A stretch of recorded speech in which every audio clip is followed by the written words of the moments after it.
La influencia mutua. ¿Eh? Martín Baró. Se los recomiendo. Eh, la influencia en Martín Baró, que es jesuita y psicólogo social. Su obra es Acción e Ideología y Psicología de la Liberación.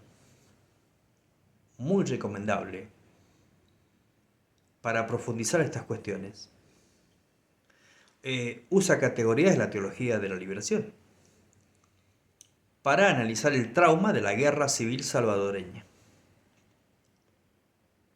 Y hablaba de salud mental y guerra como problema político. Fíjense qué interesante.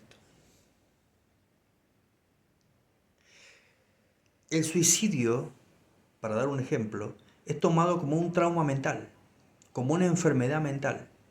Y no nombran la cuestión política. No es un problema político. Es un problema de salud mental. Es decir, estás enfermo.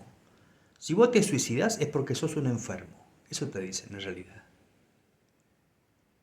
Y Baró está diciendo otra cosa. Que la violencia ejercida es política.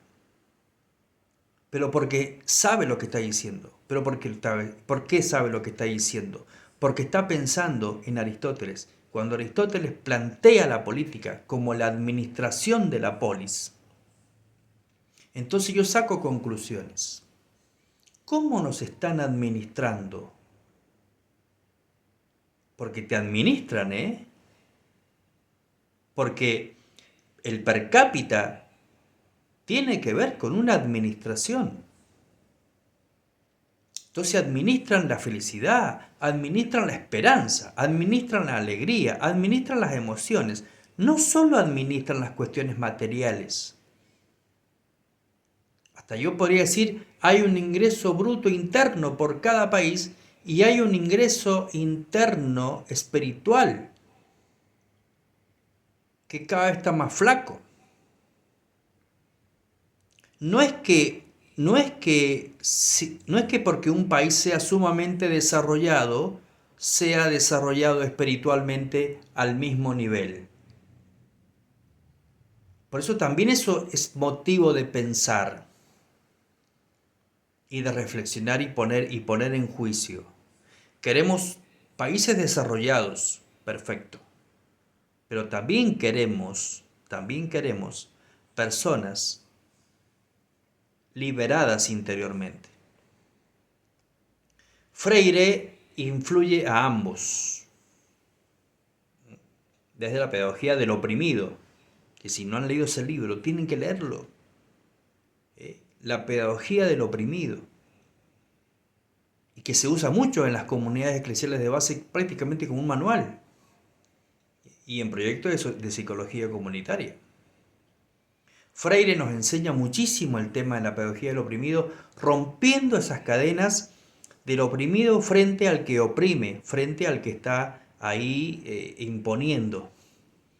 Y a mí me gusta mucho recordar una anécdota de Paulo Freire en la selva, cuando él estaba enseñando a adultos, y eran mineros, trabajadores de la selva, ahí, Amazonas, y Paulo Freire trae una pizarra y hace como dos columnas, en una pone Paulo y en otra pone trabajadores o alumnos, y entonces él dice, vamos a hacer un juego. Yo voy a hacer una pregunta y ustedes la responden. Usted hace una pregunta y yo la respondo. Y por cada pregunta bien respondida es un punto. Entonces él empieza y dice, a ver, ¿qué significa filosofía? Entonces, claro, los trabajadores no sabían qué era filosofía. Entonces dijeron, no lo sé.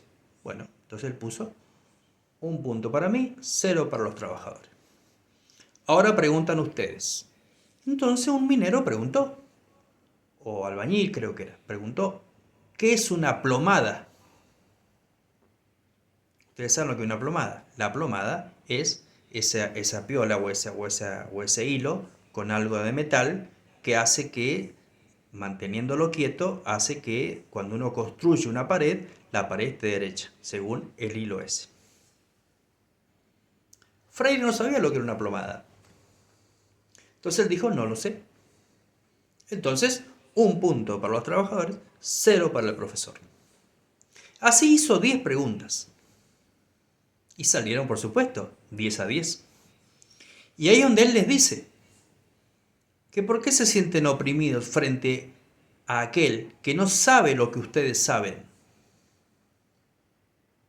Acá nadie sabe más que nadie. Cada uno sabe sobre su realidad, sobre sus experiencias, sobre su historia. Y ahí él demuestra concretamente de que no hay por qué tener vergüenza. Y en esa vergüenza se encierra la debilidad del pobre. El sentirse pecador, el sentirse ignorante, el sentirse poco sabio, poco inteligente, cuando no se da cuenta que él sabe un montón de cosas. Un montón. Bueno, esto que estoy hablando se cristaliza en el método que todos sabemos ya, ¿no? El de ver, juzgar y actuar, que son partes de la realidad concreta de la opresión, la analizás y actuás para transformarla. Para transformarla, no para actualizarla. Porque eso es lo que venimos haciendo, actualizando. No, hay que transformar. Ese es el camino.